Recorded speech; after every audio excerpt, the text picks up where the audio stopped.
I never thought I'd be writing something like this, but here I am, a 38-year-old guy, married for the last 12 years to Rose, who's 36F. We have 2 kids, Victoria, who's 10, and Travis, who's 8.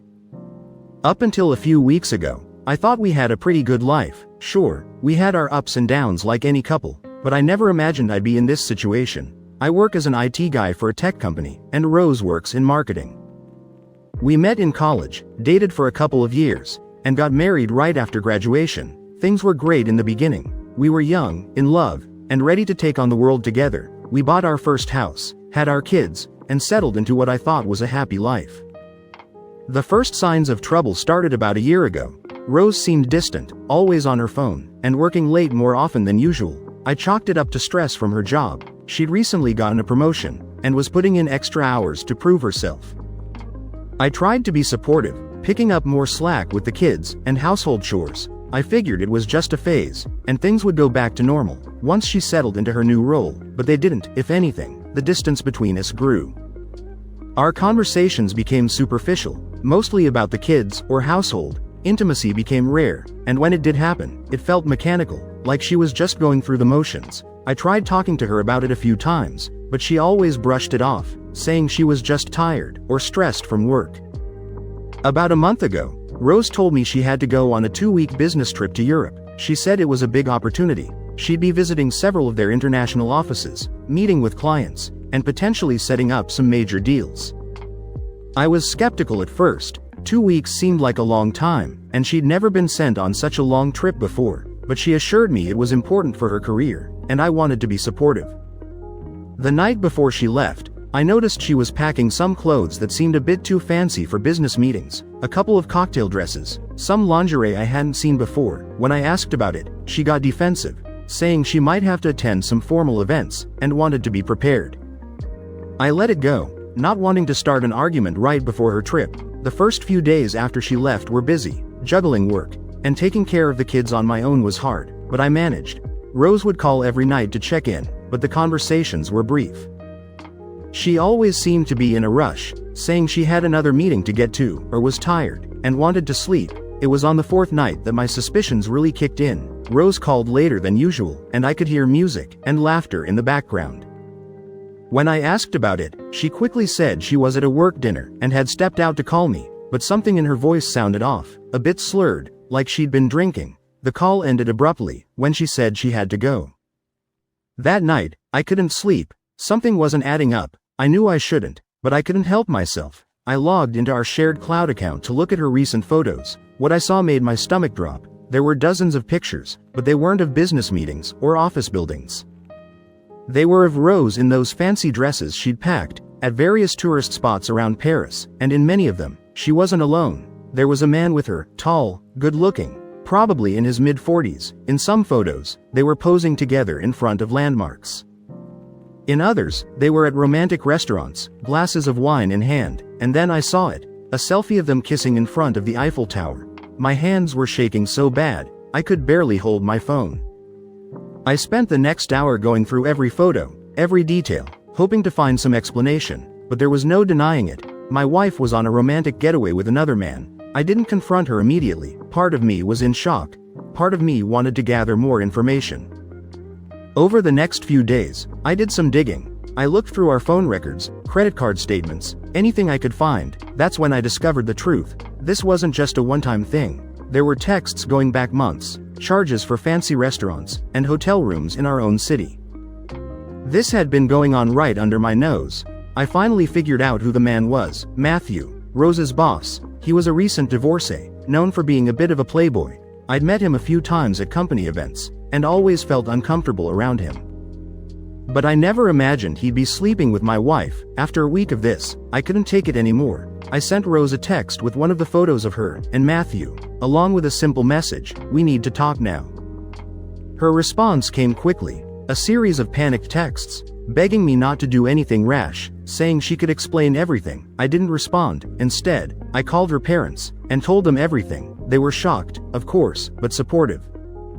When Rose finally called, I let it go to voicemail. She left a long, tearful message, full of apologies and excuses. She said it wasn't what it looked like, that Matthew had pressured her, that she'd made a mistake, but still loved me, I didn't buy it for a second. I spent the next few days taking care of the kids, but inside, I was a mess of anger, hurt, and confusion. I consulted with a lawyer, who advised me to document everything, and not to leave the house, as it could be seen as abandonment in divorce proceedings.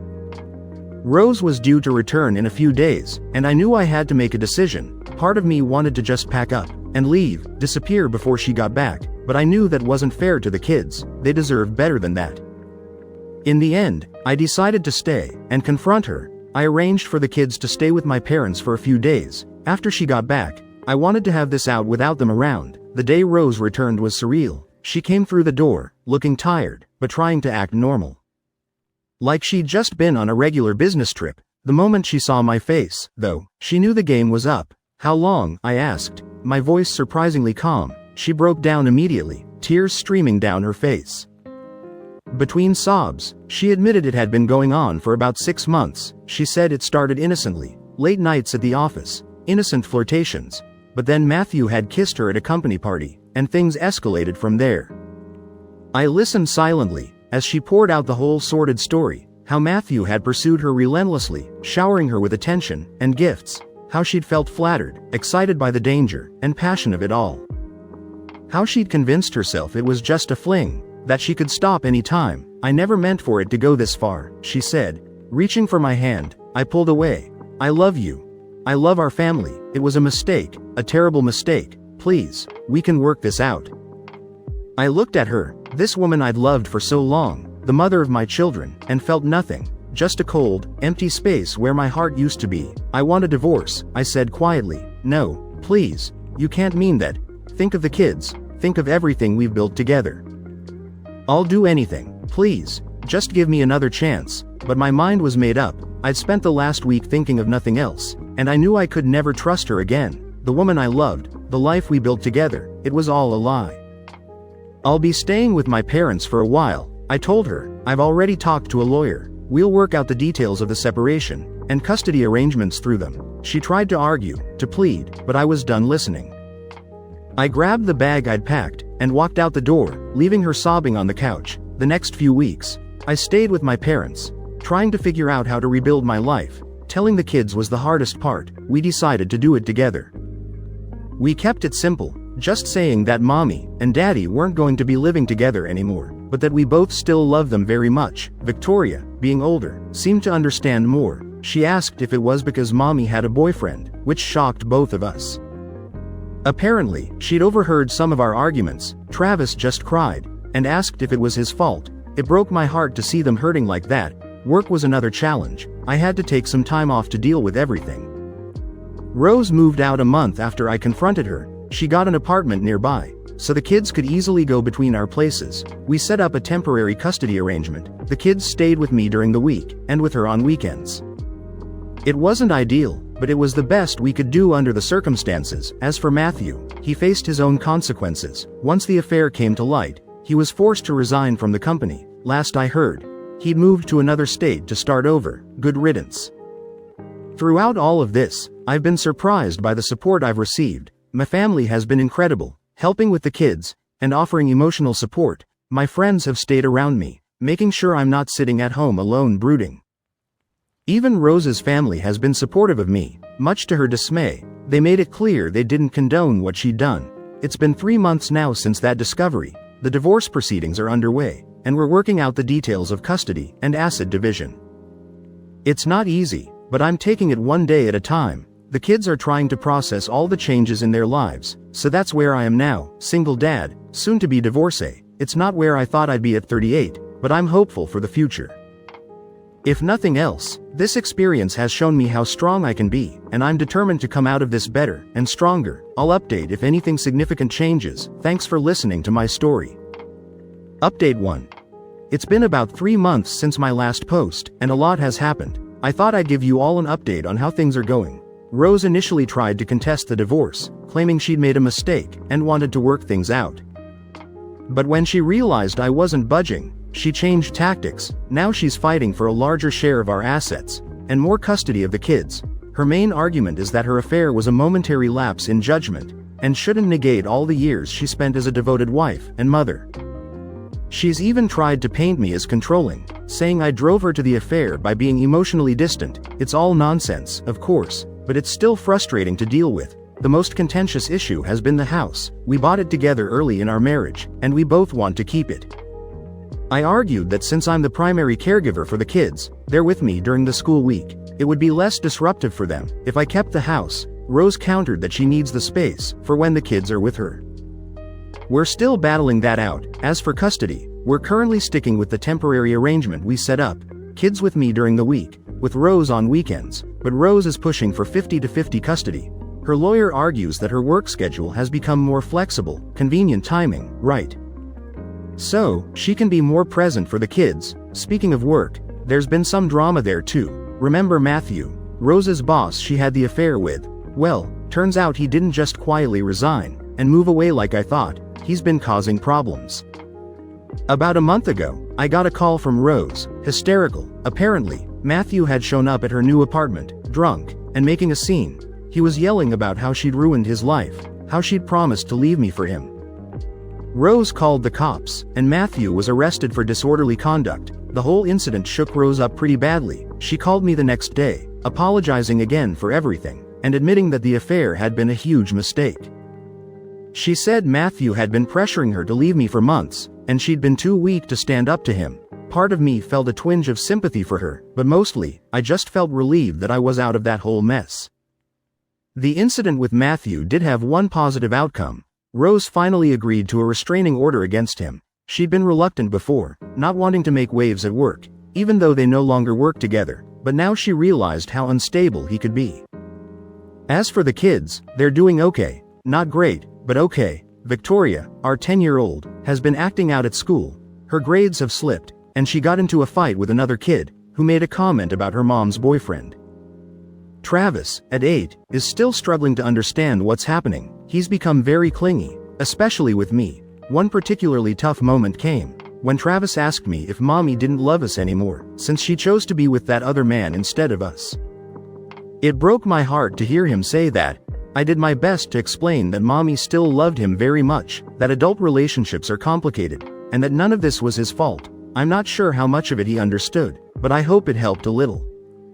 There have been some awkward moments, though. A few weeks ago, I ran into Rose's sister at the grocery store. She looked uncomfortable and tried to avoid me, but I caught up with her. To my surprise, she apologized for her sister's behavior and told me the whole family was disappointed in Rose. She even hinted that this wasn't the first time Rose had been unfaithful. Though she didn't give details, it left me wondering how much I really knew about the woman I've been married to for 12 years. The divorce should be finalized in a few months, and then I can truly start this new chapter of my life. So that's where things stand now. I'm still taking it one day at a time, focusing on being the best dad I can be, and rebuilding my life. I'll update again when the divorce is finalized, or if anything major changes. Thanks again for all your support and advice. It's meant more than you know. Update 2. Final update. Hey everyone, it's been almost a year since my initial post, and about 6 months since my last update. I figured it was time for a final update to close this chapter of my life. First, the big news. The divorce is finally finalized. After months of negotiations, arguments, and compromises, it's officially over. I'm no longer a married man. It's a strange feeling. The terms of the divorce weren't exactly what I'd hoped for, but I suppose that's the nature of compromise. We ended up selling the house and splitting the proceeds. Neither of us got to keep it, which was tough, but it was the fairest solution. I bought a smaller house in the same school district, so the kids didn't have to change schools. Rose is renting an apartment nearby. As for custody, we settled on a 6,040 split. The kids are with me during the school week, and every other weekend. Rose gets them every other weekend, and 2 weeknights for dinner. It's not perfect, but it's working so far. The kids seem to be adjusting, though there are still tough days. Speaking of the kids, I decided to get my kids in therapy, and honestly, they're doing better. Victoria's grades have improved, and she's made some new friends at school. Travis is still clingy at times, but he's opening up more in therapy, and seems to be understanding the situation better. They both still have moments of sadness, or anger about the divorce, but overall, they're resilient kids. I'm proud of how they're handling everything. Rose and I are cordial. We're not friends, and I don't think we ever will be again, but we're managing to co-parent without too much drama. She's still with Matthew, Believe it or not, they kept their relationship quiet for a while, after the incident at her apartment. And I had thought they had broken up, but it looks like she took him back, and Matthew moved back from the different state. It stung to see them together officially, but not as much as I thought it would. I guess I've really moved on. There was one incident about a month ago that tested our co-parenting relationship. Rose wanted to introduce the kids to Matthew as her boyfriend. I was against it, feeling it was too soon, and would confuse the kids. We argued about it for days. Eventually taking it to our lawyers, and the mediator. In the end, we agreed to consult with the kids' therapist, who advised waiting a bit longer. Rose wasn't happy, but she agreed to hold off. On my end, life has been interesting. I've been focusing on self-improvement. I've lost about 20 pounds, started reading more, and even took a cooking class. It's been nice to rediscover who I am outside of my marriage. And yes, I've started dating again. Nothing serious yet, but I've been on a few dates. It's been awkward and nerve-wracking, but also kind of exciting. There's one woman, Erica, who I've been seeing for about a month. She's also divorced with a kid, so she understands what I'm going through. We're taking things slow, but it's nice to have someone to talk to who gets it. The first time I introduced Erica to the kids was an experience. We had planned a casual meet-up at a local park, just a quick hello, while the kids played. Victoria was polite, but distant. Travis, on the other hand, had a full-on meltdown. He cried, and screamed that he wanted his mom, that he hated me for trying to replace her. It was heartbreaking. Erica was understanding, but I felt terrible. We've had a few more meetings since then, and they've gone better, but it's still a work in progress. There have been some tough moments, of course. The first holidays post-divorce were rough, splitting up the traditions, deciding who gets the kids when. It was all painfully new. Thanksgiving was particularly hard. It was the first major holiday I spent without the kids, as they were with Rose. I ended up going to my parents' house, but it felt empty without Victoria and Travis there. Christmas was better. We managed to work out a schedule, where the kids spent Christmas Eve with Rose, and Christmas Day with me. Seeing their faces light up, as they opened presents on Christmas morning, it reminded me of why I'm fighting so hard to give them a stable, happy life.